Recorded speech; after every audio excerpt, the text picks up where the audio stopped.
جیسے ہی تاریکی کے بعد دوبارہ روشنی ہوئی، ان چاروں نے دیکھا کہ بلیک ڈیتھ کے چاروں ہرکارے انہیں جل دے کر غائب ہو چکے تھے۔ غالباً انہوں نے دیکھ لیا تھا کہ عمران کے یہ چار ساتھی ان کے قابو نہیں آ رہے۔ وہ نئی آنے والی پارٹی جو کہ ڈاکٹر سائمن اور اس کی ٹیم تھی، اسے دیکھ کر اس موقع پر انہوں نے راہ فرار ہی بہتر سمجھا تھا۔ لہٰذا رینا منڈارے نے میجر سارگن کو اور زونڈاری نے جیفرٹ سلاکا کو رفو چکر کا انڈیکیٹر دے دیا، اور جیسے ہی ان دونوں نے بلیک بم، جس میں تیز اور ناگوار بو کی آمیزش بھی ہوتی ہے، انہیں نیچے زور سے پھینکا تو یک لخت ہر طرف ناگوار دماغ کو چکرا دینے والی تیز بو اور گھٹا ٹوپ اندھیرا ہو گیا تھا، اور اسی کا فائدہ اٹھا کر یہ چاروں بھاگ نکلے تھے۔ اب جیسے ہی روشنی ہوئی تھی، یہ چاروں انہیں غائب پا کر حیران تھے۔ ارے واہ، مزہ آ گیا، میرے بھائی عمران کا ساتھی رابرٹ بھی آیا ہے اور ٹائیگر بھی ساتھ ہے اور دو میٹھی میٹھی آنکھیں بھی ساتھ ہیں۔ یک لخت نئی ٹیم میں ایک گنجے اور مزاحیہ شکل کے نوجوان نے ان چاروں کو دیکھ کر خوشی سے کہا، ارے واہ ڈاکٹر صاحب، آخر آپ بھی ہمیں مل ہی گئے، اور مجھے یقین تھا کہ آپ بھی لازمی اس مہم میں شرکت کریں گے، کیونکہ یہ ہو ہی نہیں سکتا کہ آپ کے عظیم ڈاکٹر کے نیوکلیئر پاور پروجیکٹ دنیا کی نظروں سے اوجھل ہو گیا ہو، اور آپ اپنے مرحوم سائنسدان کی عظیم ایجاد کو حاصل کرنے کے لیے یہاں کا رخ نہ کریں۔ رابرٹ نے اس نئی پارٹی کو دیکھ کر کہا جو کہ ڈاکٹر سائمن کی ہی تھی۔ اب سب آگے بڑھے اور ایک دوسرے سے ہاتھ ملانے لگے۔ خاص کر رابرٹ کو مادام کوشیلا اور بیرسٹر کلارا سے ہاتھ ملا کر بہت خوشی ہوئی، اور ڈاکٹر سائمن کی ٹیم میں کیپٹن مائیکل اور ٹونی، کراسٹی اور روزی راسکل سے ہاتھ ملا کر بہت خوش ہوئے، جیسے ان سب کو اپنی مراد تو مل چکی ہو۔ ویسے میرے بھائی عمران کی ٹیم میں بہت زبردست قسم کی میٹھی آنکھیں کام کرتی ہیں، ٹونی نے کراسٹی اور روزی راسکل سے مل کر خوشی سے کہا۔ تم چاروں یہاں کیسے ہو؟ اور عمران کی ٹیم میں اس مہم میں تو روزی راسکل بھی نظر آ رہی ہے، جو کہ حیرت انگیز اور خوش آئند بات ہے، ڈاکٹر سائمن نے کہا، اور رابرٹ سے عمران کا پوچھنے لگا۔ ڈاکٹر صاحب، باس سیکرٹ سروس کی ٹیم کے ہمراہ ہیں اور ہم انہیں ڈھونڈ رہے ہیں، اور وہ ہمیں ڈھونڈ رہے ہوں گے۔ اس بار ٹائیگر نے مسکراتے ہوئے کہا تو ڈاکٹر سائمن حیران ہو گیا۔ کیا مطلب؟ میں کچھ سمجھا نہیں، تم کہنا کیا چاہتے ہو؟ تفصیل سے بتاؤ کہ کیا بات ہے، ڈاکٹر سائمن نے حیران ہو کر کہا۔ اس کے ساتھی بھی ٹائیگر کی بات پر حیران ہو گئے۔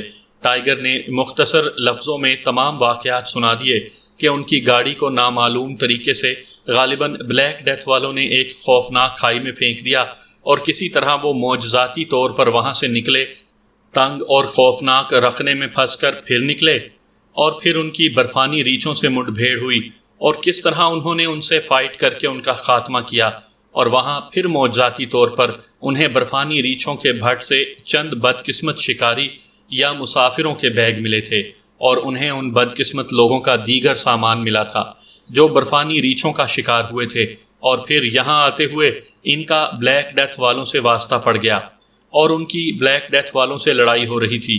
ٹائیگر نے انہیں تمام تفصیل بتا دی۔ تو تم لوگوں کے پاس کوئی وائرلیس سیٹ، سیل فون یا پھر ٹرانسمیٹر کچھ بھی نہیں ہے؟ اس بار ڈاکٹر سائمن نے پھر ان سے پوچھا۔ ڈاکٹر صاحب، میرے پاس واچ ٹرانسمیٹر ہے جو کہ معلوم نہیں کس طرح اچانک بند ہو گیا ہے، شاید رگڑ لگی ہے جس سے بند ہو گیا ہے۔ اس بار ٹائیگر نے چونک کر اپنے ہاتھ میں موجود واچ ٹرانسمیٹر کو دیکھتے ہوئے کہا، اور اس کا ونڈ بٹن پریس کیا تو واچ ٹرانسمیٹر آن ہو گیا۔ ہمیں اس خوفناک سردی میں کسی چیز کا خیال ہی نہیں رہا، کیونکہ ہماری ضروریات کی اکثر چیزیں تو گاڑی میں تھیں، اور جلد بازی میں جو نکال سکے نکال لیا تھا، اور جس طرح ہم اس برفیلے اور خوفناک ٹھنڈے پانی سے نکلے تھے ہمیں ہی معلوم ہے۔ اس بار کراسٹی نے مسکراتے ہوئے کہا، میں بھی کہوں کہ میرے پاور میٹر میں سیکرٹ ایجنٹوں کی پکچرز اوپن کیوں نہیں ہو رہی تھی، اس کی وجہ اب میں سمجھ گیا ہوں، اور میرا اندازہ بالکل درست تھا، ڈاکٹر سائمن نے مسکرا کر کہا۔ مجھے معلوم ہے کہ ان بلیک ڈیتھ والوں نے ہم سب کے لیے نیوکلیئر پاور لیبارٹری کے ارد گرد اور بھی جال بچھا رکھے ہوں گے، مگر ہم نے اب مل کر نیوکلیئر پاور لیبارٹری کو ٹریس کرنا ہے اور بلیک ڈیتھ والوں کو اس پروجیکٹ سے دور کرنا ہے، ورنہ وہ اسے حاصل کرنے میں کامیاب ہو گئے تو بہت مشکل ہو جائے گی۔ گو کے مرنے سے پہلے ہمارے عظیم سائنسدان ڈاکٹر فرینک نے میرے پاور ہاؤس میں میرے ممبر پاور 4 کو نیوکلیئر پروجیکٹ کا باقی ماندہ حصے کا کوڈ بتا دیا تھا، جو کہ صرف ہمیں ہی معلوم ہے۔ اور ہم نیوکلیئر پروجیکٹ کو مکمل کر سکتے ہیں، مگر پھر بھی اگر ادھورے فارمولے کو بھی بلیک ڈیتھ والے لے جاتے ہیں تو بہت خطرناک ہے، کیونکہ بلیک ڈیتھ جیسی عالمی دہشت پسند تنظیم کا لیڈر ماسٹر اسکاٹا بھی اپنے مرحوم بھائی جسے ہم ڈارک ایڈونچر والے کیس میں جہنم واصل کر چکے ہیں اس کی طرح ایک منجا ہوا سائنسدان ہے۔ ہو سکتا ہے کہ وہ ادھورے فارمولے کو مکمل کر لے تو جو فارمولہ ڈاکٹر فرینک دنیا میں سکون کے لیے بنا رہے تھے وہ دنیا والوں کے لیے تباہی کا باعث بن جائے گا۔ ڈاکٹر سائمن نے کہا تو سب نے تشویش سے سر ہلا دیا۔ ہاں ڈاکٹر صاحب، آپ کی بات درست ہے، مگر آپ اس وقت باس سے رابطہ کریں اور انہیں ہمارے اور اپنے بارے میں بتا دیں۔ رابرٹ نے ڈاکٹر سائمن سے کہا تو وہ اپنے سیل فون سے عمران کو کال ملانے لگا، مگر پھر اپنے پاور میٹر پر دیکھ کر چونک کر مسکرا دیا۔ نہیں، عمران کال وصول نہیں کر سکتا، کیونکہ اس نے اپنے نئے ایجاد کردہ ایم پی فیکٹر کے ذریعے اپنے ارد گرد فضا میں ایسی ریز چھوڑ رکھی ہے جس سے کوئی کال نہیں مل سکتی اور نہ اس کی کال ٹیپ کی جا سکتی ہے۔ مگر فکر نہ کرو، عمران ان بلیک ڈیتھ والوں سے نہ ہی ڈرنے والا اور نہ ہی آسانی سے شکست کھانے والا ہے، بلکہ وہ ہم سے بہتر پوزیشن میں بھی ہو سکتا ہے، اور ہو سکتا ہے کہ وہ ہم سے پہلے ہی نیوکلیئر پاور پروجیکٹ کو سرچ کر لے، جو کہ میرے اندازے کے مطابق زیادہ دور نہیں ہے، کیونکہ میرے پاور میٹر میں ریڈ دائرے کم اور گرین دائرے زیادہ ہو رہے ہیں، اور جیسے ہی ہم آگے جائیں گے میرے پاور میٹر پر نیوکلیئر کی لوکیشن واضح ہوتی رہے گی، لہٰذا ہمیں اب آگے ہی رخ کرنا چاہیے، کیونکہ میرے پاور میٹر نے مجھے انڈیکیٹر دے دیا ہے کہ بلیک ڈیتھ والوں کا سیکٹر قریب ہی ہے، لیکن یہ نامراد یہاں سے بھاگ چکے ہیں اور لازمی انہوں نے اپنے سیکٹر کو انڈر گراؤنڈ کر دیا ہوگا، ڈاکٹر سائمن نے کہا۔ مگر ماسٹر سیون، اب آپ کا کیا ارادہ ہے؟ کیا ہمیں بلیک ڈیتھ والوں کا سیکٹر ٹریس کرنا چاہیے یا ہمیں صرف نیوکلیئر پاور پروجیکٹ کو ٹریس کرنے پر ہی فوکس رکھنا ہے؟ ہرشل نے ڈاکٹر سائمن سے پوچھا۔ ہمارا مین مقصد تو نیوکلیئر پاور لیبارٹری کو ٹریس کر کے اپنے سائنسدان کے فارمولے کو حاصل کرنا ہے، اور اس مقصد کے لیے ہم نے اس پر ہی فوکس رکھنا ہے، کیونکہ یہ بلیک ڈیتھ کے چاروں خطرناک ایجنٹ ٹیڑھی ہڈی ہیں، اور ہمیں ابھی فی الحال انہیں چھوڑ کر نیوکلیئر پاور لیبارٹری کو ٹریس کرنا ہے، ڈاکٹر سائمن نے کہا۔ کیا حال ہے مس روزی تمہارے اور مس کراسٹی تمہارے؟ اس بار ٹونی نے موضوع کو بدل کر اپنے دل کے مقصد کی بات کی۔ ہم ٹھیک ہیں بابا رستم، آپ سنائیں، آپ کا ینگ کپل ہوٹل کیسے چل رہا ہے، جہاں آپ کے کہنے پر وہاں کی انتظامیہ صرف نوجوان کپل کو ہی اندر جانے دیتی ہے، کیونکہ وہ ہوٹل آپ کی ملکیت ہے؟ اس بار کراسٹی نے بھی مسکراتے ہوئے کہا، کیونکہ اسے بھی ٹونی کے بارے میں سب معلوم تھا اور چند بار اس سے مل بھی چکی تھی، البتہ روزی راسکل اس گنجے اور مزاحیہ خیز شکل والے نوجوان کو حیرت سے دیکھ رہی تھی، جس نے آنکھوں پر موٹی فریم کا چشمہ لگایا ہوا تھا۔ ویسے مس کراسٹی، آپ اور مس جولیا تو مجھے سگی بہنیں لگتی ہیں، اور مزید حیرت یہ کہ آپ پاکیشیا کے پر اسرار چیف X2، جن کی شکل کبھی ہمارے باس ماسٹر 7 بھی نہیں دیکھ سکے، ان کے انڈر کام کرتی ہیں۔ مسٹر تنویر اور عمران صاحب تو آپ کو کبھی کبھار بھول کر جولیا ہی سمجھ لیتے ہوں گے۔ کیپٹن مائیکل نے نشیلی آنکھوں سے پہلے روزی راسکل اور پھر کراسٹی کی طرف دیکھ کر مسکراتے ہوئے پوچھا۔ ارے نہیں، اب ایسا بھی نہیں ہے، میری شکل مس جولیا سے ملتی ضرور ہے، مگر اتنا بھی نہیں کہ ہمارے ساتھی ہماری یعنی میری اور مس جولیا کی پہچان نہ کر سکتے ہوں، کراسٹی نے ہنستے ہوئے کہا۔ ویسے روزی راسکل بہت زبردست میٹھی آنکھ ہیں، کبھی آپ مسٹر ٹائیگر کے ہمراہ میرے ینگ کپل ہوٹل میں تشریف لائیں۔ ٹونی نے اس بار ہنستے ہوئے روزی راسکل کی طرف فریفتہ نظروں سے دیکھتے ہوئے کہا۔ تو ٹائیگر کے چہرے پر تو مسکراہٹ آ گئی، مگر چونکہ روزی راسکل، جس نے ٹائیگر کے منہ سے ٹونی اور بابا رستم کا نام تو سن رکھا تھا، مگر آج اسے پہلی بار دیکھ رہی تھی، اور اسے ٹونی کا اس طرح فری ہونا اچھا نہیں لگ رہا تھا، کیونکہ اس نے صرف ٹائیگر سے دوستی کی تھی، اور کسی اور کا پہلی ملاقات میں اس طرح فری ہونا اسے اچھا نہیں لگ رہا تھا۔ اس لیے اس نے ٹونی کی بات سن کر مسکرانے کے بجائے اسے غصے سے دیکھا اور منہ بنا لیا۔ تو کیا اس مشن میں ہمارا اب کسی اور گروپ سے بھی واسطہ پڑ سکتا ہے؟ اس بار خشک مزاج کمشنر رالف نے ڈاکٹر سائمن کی طرف دیکھ کر پھر پوچھا۔ کیا مطلب پاور 3؟ تم کہنا کیا چاہتے ہو؟ کھل کر بتاؤ۔ ماسٹر، ابھی کچھ دیر پہلے آپ کے پاور میٹر نے ان بلیک ڈیتھ والوں کی کال کیچ کی تھی، جس سے ظاہر ہوتا ہے کہ وہ بھی نیوکلیئر پاور لیبارٹری کے بارے میں نہیں جانتے، اور ان کا یہاں ہونا اس بات کو ظاہر کرتا ہے کہ وہ بھی اس کام میں پوری طرح سرگرم ہیں اور نیوکلیئر پاور پروجیکٹ کو ٹریس کرنے کی بھرپور کوشش کر رہے ہوں گے۔ رالف نے کہا تو ڈاکٹر سائمن نے اس کی طرف دیکھا۔ ہاں پاور 3، تمہاری بات تو درست ہے، یہی تو سمجھ نہیں آ رہا کہ نیوکلیئر پاور پروجیکٹ کو کس پارٹی نے قبضہ کر کے غائب کیا ہے، مگر میرا دل یہی کہہ رہا ہے کہ یہ بلیک ڈیتھ والوں کا ہی کام ہے۔ اس بار ڈاکٹر سائمن نے لمبی سانس لے کر کہا، مس کراسٹی، آپ اور لو ماسٹر تو زخمی ہیں اور گویا آپ چاروں کی ان بلیک ڈیتھ والوں سے ڈو اینڈ ڈائی والی فائٹ ہو رہی تھی۔ یہ اچھا ہوا کہ ہم پہنچ گئے، ورنہ وہ مکار لوگ اپنی شکست کو دیکھ کر گھٹیا حربے استعمال کرتے ہیں۔ اس بار مادام کوشیلا نے کہا اور فرسٹ ایڈ کا سامان نکال لیا، جس سے کراسٹی اور رابرٹ نے اپنا خون صاف کیا، اور چونکہ لڑائی کے دوران رابرٹ کے سینے والے زخم کھل گئے تھے، اس لیے ڈاکٹر سائمن نے انہیں اسپیشل کریم لگانے کو دی، جس کی مالش سے ان کا درد کم ہو گیا۔ اس کے بعد ڈاکٹر سائمن نے اپنے چرمی بیگ میں سے مزید 4 ہاٹ پاور لباس نکال لیے۔ میں اتفاق سے اپنے ساتھ مزید 4 ہاٹ پاور لباس اس لیے لایا تھا کہ مشن میں اس کی ضرورت پڑ سکتی ہے، اور یہ میرے دوست عمران کے ساتھی ہیں اور انہیں ہاٹ پاور لباس دے کر مجھے خوشی ہو رہی ہے۔ ڈاکٹر سائمن نے کہا اور انہیں ہاٹ پاور لباس دے دیے اور اس کی اہمیت بھی بتا دی۔ ڈاکٹر صاحب، آپ کو باس کے سلور سٹون لباس کے بارے میں تو معلوم ہے؟ اس بار رابرٹ نے مسکراتے ہوئے پوچھا۔ چونکہ اب رابرٹ، ٹائیگر، روزی اور راسکل اور کراسٹی نے ہاٹ پاور لباس پہن لیا تھا، اس لیے ڈاکٹر سائمن کے کہنے پر سب آگے روانہ ہو گئے اور مردہ برفانی بھیڑیوں کو کراس کر کے آگے روانہ ہو گئے۔ سب سمجھ چکے تھے کہ برفانی بھیڑیوں کا سامنا بلیک ڈیتھ والوں سے ہوا تھا اور انہوں نے ہی ان برفانی بھیڑیوں کا خاتمہ کیا تھا۔ ہاں کنگ ماسٹر، اتفاق سے عمران کے موجودہ ساتھیوں میں صرف تم تھے، کیونکہ میرے دوست عمران کا شاگرد ٹائیگر اور کراسٹی ڈارک ایڈونچر والے کیس میں شامل نہیں تھے، اور روزی راسکل بھی اس مہم میں عمران کی ٹیم میں شامل نہیں تھی۔ اور واقعی میرے دوست نے بہت زبردست انقلابی لباس بنایا تھا، اور مجھے یقین ہے کہ اب بھی اسی سلور سٹون لباس کو ہی پہن کر سائبیریا کی خوفناک سردی کا سامنا کر رہے ہوں گے عمران اور اس کے دیگر ساتھی۔ ڈاکٹر سائمن نے مسکراتے ہوئے کہا، ویسے روزی راسکل، آپ بہت خوبصورت میٹھی آنکھ ہیں اور میرے معصوم سے دل کو بہت اچھی لگی ہیں۔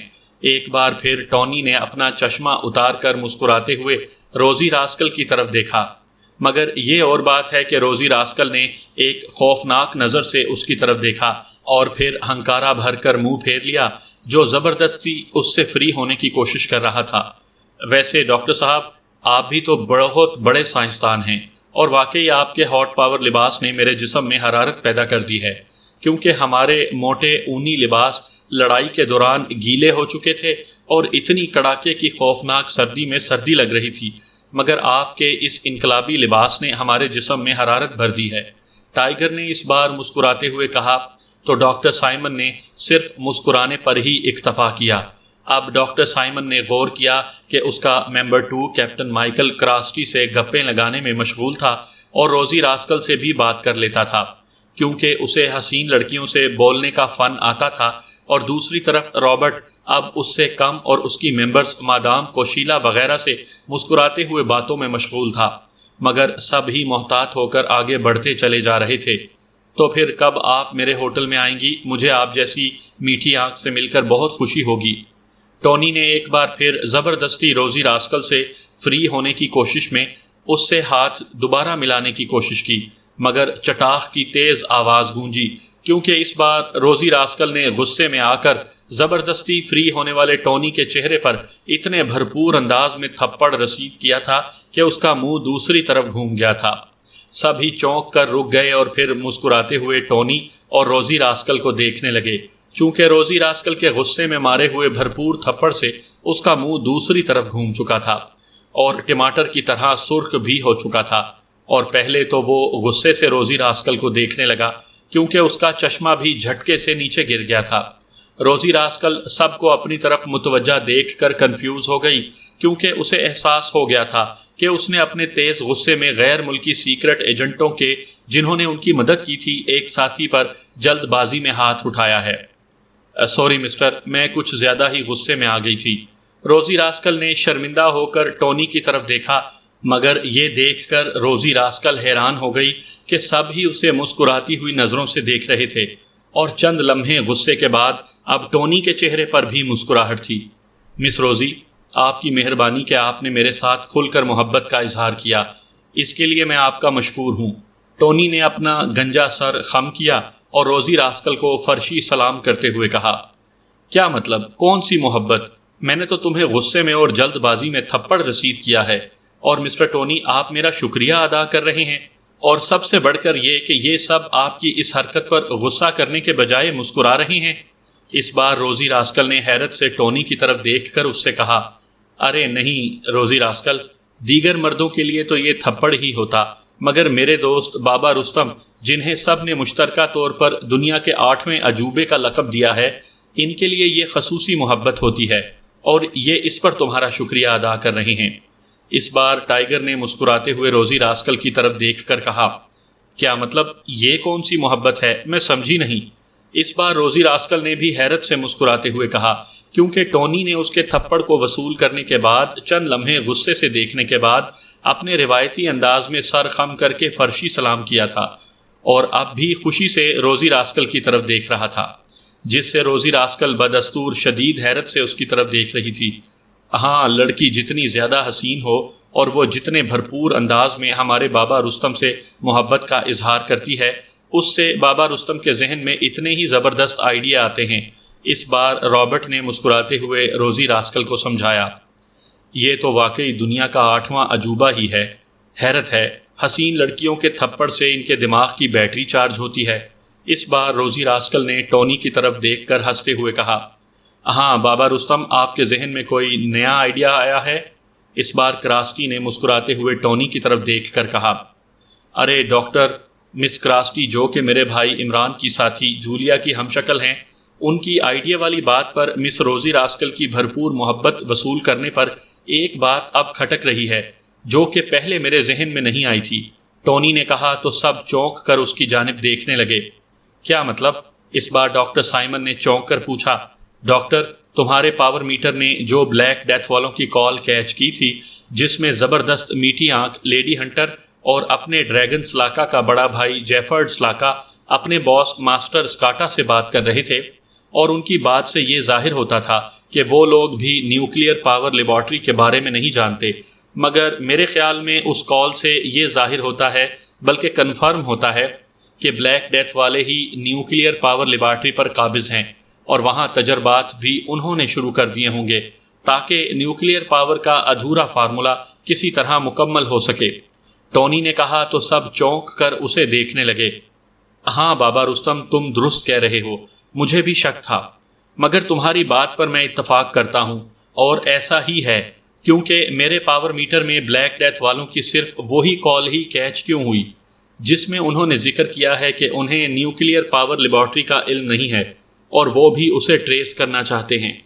دراصل وہ یہاں آنے والی سیکرٹ ٹیموں کو دھوکہ دینا چاہتی ہیں، اور ہم سیکرٹ ایجنٹوں کو چکمہ دینے کے چکروں میں ہیں، ورنہ میرا پاور میٹر صرف ان کی اسی بات کو نہ کیچ کرتا۔ انہوں نے جان بوجھ کر ایسا کیا ہے تاکہ یہاں آنے والی پارٹیوں، خاص کر میری اور عمران کی ٹیموں کو دھوکہ دیا جا سکے۔ ویل ڈن بابا رستم، ویل ڈن، تم نے صحیح موقع پر زبردست انکشاف کیا ہے، ڈاکٹر سائمن نے کہا تو روزی راسکل حیرت سے پھٹی آنکھوں سے ٹونی کو دیکھنے لگی، جس نے واقعی اس کا بھرپور تھپڑ کھا کر ایک اہم انکشاف کیا تھا اور اسے محبت کا اظہار کہا تھا۔ اس لیے روزی ٹونی جیسے عجوبے کو دیکھ کر حیران ہو گئی۔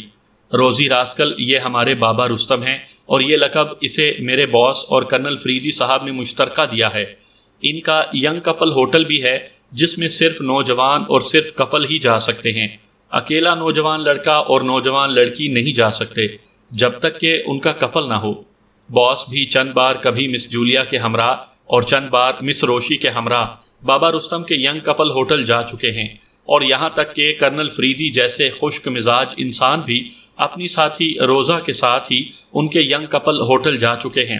اس کے علاوہ بابا رستم مشرقی فن یعنی بانسری بھی بہت پیاری بجاتے ہیں، اور اس فن میں اتنے یکتا ہیں کہ کئی بار خوبصورت انداز میں بانسری بجا کر ایوارڈ بھی لے چکے ہیں۔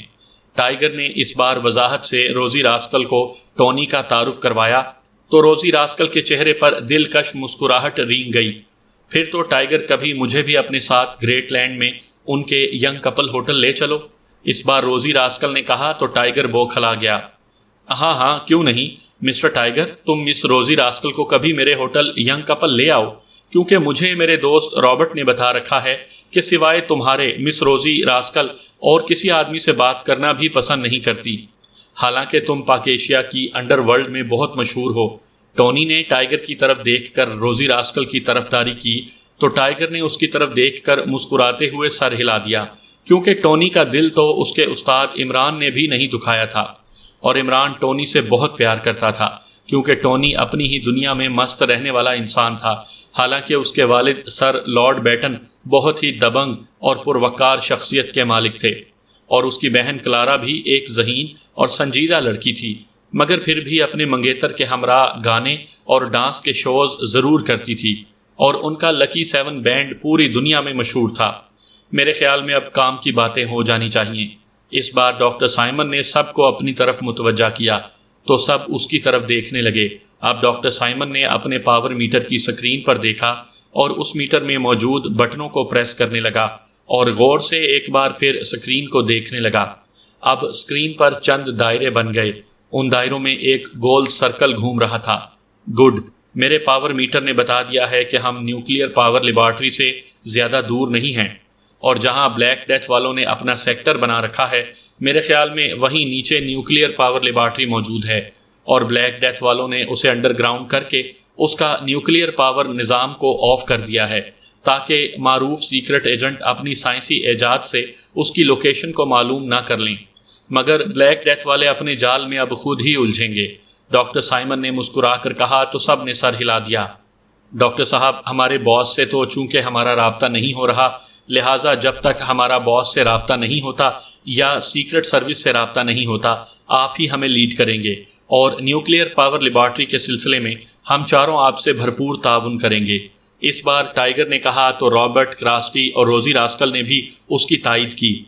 ٹھیک ہے، مجھے آپ لوگوں پر مکمل بھروسہ ہے، کیونکہ آپ سب میرے دوست علی عمران کے ساتھی ہیں جو خود دنیا میں امن چاہتا ہے، اور ہما وقت زیرو لینڈ اور بلیک ڈیتھ والوں جیسے مجرموں اور دہشت گردوں سے مڈ بھیڑ ہو کر دنیا کے دیگر دوست ممالک کی مدد بھی کئی بار کر چکا ہے۔